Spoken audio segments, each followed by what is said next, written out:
നമസ്കാരം, പ്രവാസി മലയാളിയിലേക്ക് ഏവർക്കും സ്വാഗതം. അന്തരിച്ച ഇറാനിലെ പ്രമുഖനായ നേതാവ് ഇറാൻ സൈനിക ജനറൽ ഖാസിം സുലൈമാനിയുടെ സംസ്കാര ചടങ്ങിനിടയിൽ ഉണ്ടായ തിക്കിലും തിരക്കിലും 50-ലേറെ പേർ കൊല്ലപ്പെട്ടു എന്ന വാർത്തയാണ് ഇപ്പോൾ വന്നുകൊണ്ടിരിക്കുന്നത്. ഇത് ലോക ജനതയെ തന്നെ അത്ഭുതപ്പെടുത്തുകയും ഒപ്പം തന്നെ അത് വലിയ തോതിൽ ജനങ്ങൾക്കിടയിൽ ഭീതിയും ഭയവും ഉണ്ടാക്കുകയും ചെയ്യുകയാണ്. സംസ്കാര ചടങ്ങുകൾ നടത്തുന്നത് മാറ്റിവെച്ചു എന്ന വിവരങ്ങളാണ് ഏറ്റവും ഒടുവിൽ ലഭ്യമാകുന്നത്.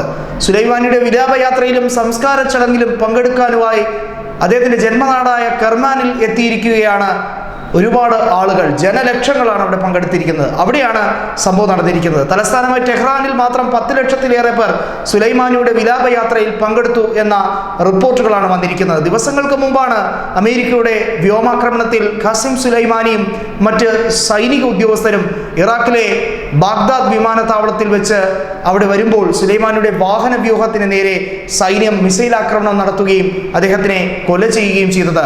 ഇതിനെതിരെ കണക്ക് ചോദിക്കുമെന്നായിരുന്നു സുലൈമാനിയുടെ മകൾ പറഞ്ഞത്.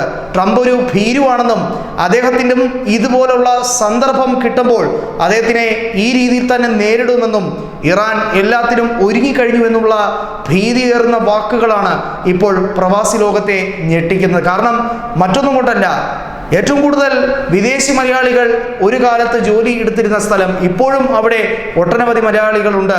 പേർഷ്യ എന്നറിയപ്പെടുന്ന വലിയ ഒരു കച്ചവട കേന്ദ്രം, അതിനേക്കാൾ ഉപരി ജോലിക്ക് ഏറ്റവും കൂടുതൽ ജോലി സാധ്യതകൾ ഉണ്ടായിരുന്ന ഒരു കേന്ദ്രം, അവിടെയാണ് ഈ സംഭവങ്ങൾ നടക്കുന്നത് എന്ന് പറയുമ്പോൾ മലയാളികൾക്ക് വലിയ തോതിൽ ആശങ്കയും അതോടൊപ്പം തന്നെ ആകുലതയുമുണ്ട്. സംഭവങ്ങൾ നടന്നിട്ട് ഇപ്പോൾ 2 ദിവസം പിന്നിടുമ്പോൾ ഇതിൻ്റെ യാഥാർത്ഥ്യം ഇതിലെ നമ്മൾ കേൾക്കുന്നതിനേക്കാളും വളരെയധികം ഭീതിജനകമാണ് എന്ന് തന്നെയാണ് മനസ്സിലാക്കപ്പെടുന്നത്. രാഷ്ട്രീയ ലോകം ഇതിനെ ഉറ്റുനോക്കുന്നത് മറ്റൊരു ലോകയുദ്ധത്തിലേക്ക് നീങ്ങുമോ എന്ന ചോദ്യമാണ്. എന്നാൽ അങ്ങനെയൊന്നും സംഭവിക്കരുത് എന്ന പ്രാർത്ഥനയോടുകൂടിയാണ് ലോക ജനത തന്നെ ഇപ്പോൾ ഒറ്റക്കെട്ടായി നിൽക്കുന്നത്. US-ന്റെ ചില നെറുകേടുകളാണ് ഇവിടെ വെളിച്ചത്താകുന്നത് എന്നാണ് പലരും പറയുന്നത്. ഇറാനോട് അടുപ്പം കാണിക്കുന്ന രാജ്യങ്ങൾ ചൈനയും മറ്റ് പല രാജ്യങ്ങളും ഇപ്പോൾ അവർക്ക് അനുകൂലമാകുന്ന നിലപാടെടുക്കുമ്പോൾ US-നോടൊപ്പം നിൽക്കുകയാണ് സൗദി അറേബ്യയും അതോടൊപ്പം തന്നെ ഏറ്റവും ശക്തിയേറിയ രാജ്യം എന്ന് പറയപ്പെടുന്ന ഇസ്രായേൽ എന്ന യുദ്ധസമാനമായ അന്തരീക്ഷം എപ്പോഴും നിലനിൽക്കുന്ന ഒരു രാജ്യം ഇസ്രായേൽ. ആ രാജ്യവും ഇപ്പോൾ US-ന് അനുകൂലമായ ഒരു സാഹചര്യം ഒരുക്കുന്നു.